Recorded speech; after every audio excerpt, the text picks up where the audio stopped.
Welcome to Beyond the Loss. This is a space for parents who have lost a child in any way at any age, where no grief is ranked, explained, or excluded. I'm Dr. Sharon Spano, developmental coach, systems thinker, and a parent whose life was forever changed by the death of my own son, Michael.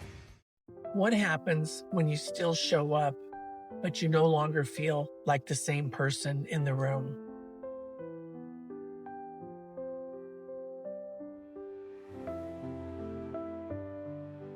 Welcome to another episode of Beyond the Loss. I'm Dr. Sharon Spano, and this season we've been exploring what I'm calling the hidden aftermath of child loss, the quieter realities parents may carry after the first layer of grief has been experienced. This month, we're looking at some of the feelings we don't always know how to name. We've talked about guilt and shame. We've talked about anger and the way it can rise up when something sacred has been violated. And today I want to talk about something that may sound a little bit like a feeling at first, but I think many parents know it very well. It's the strange experience of being around other people and realizing you no longer feel like yourself, or more importantly, that you belong in the room. You may still be able to walk into that room and you may still know how to smile, make conversation, ask about someone's family, and sit through a dinner or a meeting or some kind of gathering. From the outside, you may look present and you may even look like you're doing just great. But inside, something is very different. You may feel distant from people you used to feel close to. You may feel guarded in places where you were once very relaxed. And you may hear conversations unfolding around you and find yourself feeling disconnected, and that things that seem to matter to everyone else are somehow silly or mundane to you in that moment. No one's doing or saying anything that's wrong or harmful. People are just living their lives. But to you, it all feels oddly surreal, like you're silently living in a foreign land where nobody gets who you really are. This sense of being physically present while at the same time being somewhere else can feel deeply unsettling. And this sense of not feeling like you're the same person in the room then goes along with our earlier discussion on identity. It can be deeply unsettling because other people still interact with you in the same way, but you're not the same person you were before the loss. And yet we've talked about this before where we feel that others are expecting that familiar version of ourselves, expecting us to respond in the familiar way that they know and are used to. And they may assume that because you're showing up at all, you are slowly returning to who you were. But inside you may be thinking, I don't know how to be here anymore. This is not simply social anxiety. It is far more than that. And it's not only exhaustion, although that could be a part of it. It's the experience of being profoundly changed while the people around you do not know how to make space for that change. And it creates an awkwardness at best. This sense of not knowing where you belong in this new world you're experiencing can be lonely and confusing, and it can make you wonder whether there's something wrong with you, as many of the other things I've been talking about can make you feel. When in truth, you may be trying to stand among people while carrying something that they cannot see. After a child dies, one of the hardest things to accept is that the world doesn't come to a screeching halt the way you feel it should. I vividly remember the morning after my friend Jane's daughter died. Rachel was only 5 years old, and her passing was a great shock to all of us. I remember getting up the following morning and taking the dog out. And there in my yard was this giant tree that had overnight somehow began to bloom.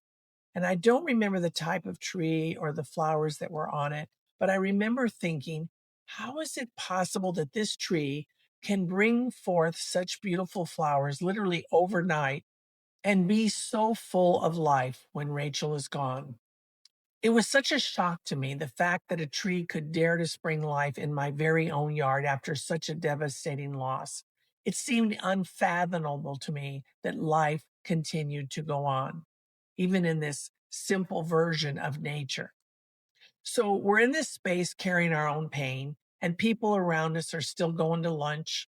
They're talking about schedules, their future plans, and even their frustrations. They're going to parties and they're playing golf and they're just living their lives. And I think the scenario that I personally struggle with the most is when people are complaining. And maybe it's about traffic or something at work, dinner reservations, all the stuff that any one of us has a tendency to complain about just for the sake of complaining. But if it goes on too long, or if there's a particular person who seems to go on and on and on about what feels like something mundane to me, well, I wish I felt differently, but I can't help it. There's a part of me inside that wants to say, really? You don't even know how lucky you are that this or that thing in your life is the biggest issue. The reality is that when you've lost a child, ordinary life can feel kind of ridiculous. I think we all share in that feeling from time to time. Such a contrast between what you're feeling and where others are can feel awkward, as I said a moment ago, if not even painful. After Michael died, I became aware of this in ways I did not always know how to explain, which is why I'm bringing it up for you today. I could be with people in a conversation and do what was expected of me in that moment. But there were other moments where I felt as though some invisible layer had come between me and the other people in the room. And it was not that I didn't care about the people I was with. It was not that I believed others should simply stop their lives because my son had died, or that I wanted every conversation to become about my own grief. But something in me had obviously changed. My tolerance for certain kinds of conversations had changed. My energy for casual social performance had changed. My ability to sit through small talk changed, and it still has. Sometimes I would leave an interaction feeling far more tired than the situation seemed to warrant, because so much of my energy had gone into managing what was visible and what was not.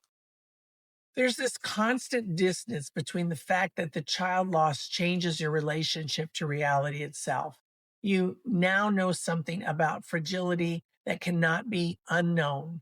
You know a life can change in a moment. You know love does not guarantee protection. You know the future you may have imagined can suddenly disappear. And you know a family can continue and still never be the same. I've heard many parents share a variation of my own experience. You go into an event and spend the whole time sensing how much of yourself to share. And this is particularly true when people start talking about their own children, isn't it? You don't quite know what to say or how to fit in. You wonder whether to mention your child's name, and if you do, you may feel the shift in the air. And if you don't, you may feel the ache of leaving that part of your life outside the conversation. And there's a different kind of knowing that rises up after you lose a son or daughter. This distance can come from the fact that your relationship to what is real or what is true or safe has changed. Basically, what you know is that you are surrounded by people who seem to be moving through life with assumptions you no longer have. And that's a very weird feeling. I can almost bet that most of us have had this experience. Again, you find yourself sitting in a conversation thinking, I cannot believe this is what we're talking about. I had that happen to me just today. And then you judge yourself for that thought because you know other people's concerns are real to them. You know they have their own struggles. It's all relevant, isn't it? And you don't want to become hard or dismissive because something in you has been reordered. But the game has changed, and it's changed forever. And this is where grief can become very lonely because we quite naturally miss the old comfort of belonging. I'd like you to think about what you might need in such moments where you don't know how to fit in or belong in the room. Maybe you need the comfort of hearing your child's name without someone blankly staring or changing the subject. Or maybe it's about someone who can give you a quiet moment without taking it personally. Someone who does not need you to be less changed in order to feel comfortable. Maybe it's more about having people in your life who don't need you to be who you were once before, but who are willing to slowly learn who you are becoming when even you yourself don't necessarily know what that looks like. All of this major transition in your life takes time, and it may also require you to be more honest about your limits. It may be about giving yourself permission to stop performing the old version of you, to accept that being with other people can be challenging, and that you may need to listen more carefully to your body and what it needs. Or you may need to choose relationships that hold more truth for some connections to become simpler, quieter, or less central to your life. I know that's been true for me. And through all of that, I hope you can remember this. Feeling different around other people doesn't necessarily mean you are failing in your relationships. It may mean you're learning how to be present without abandoning your own needs. So, as I always do, I like to leave you in these solo episodes something to notice this week because we're working on increasing self awareness. This week, I want you to notice before you enter a social space, even a small one, just to pause for a moment and ask yourself, what part of me is going into this room? You don't need a long answer and just notice what is true. And maybe you feel steady enough to be with others on this particular day. Maybe you feel a bit guarded or sad or disappointed or maybe even angry, as we talked about last week. Maybe you want to be seen, but you're not exactly sure how to fit in. And maybe you're already tired. Maybe you want to speak your child's name, or maybe you need to keep something private today. And all of that is perfectly okay. Once you've noticed whatever part of you is entering the room, I want you to ask yourself, what would help me stay connected to myself in this moment while I'm with others today? Now, the answer could be simple and maybe leaving earlier than usual. Today, I found myself just needing to be more quiet, maybe choosing one person to be more honest with, or it may be taking a breath before answering the question, how are you? It may be carrying something small that helps you feel somehow more connected to your own child, or it may be giving yourself permission to just step away for a few minutes if the room becomes simply too much. And afterward, when you leave, ask yourself gently, what did that cost me?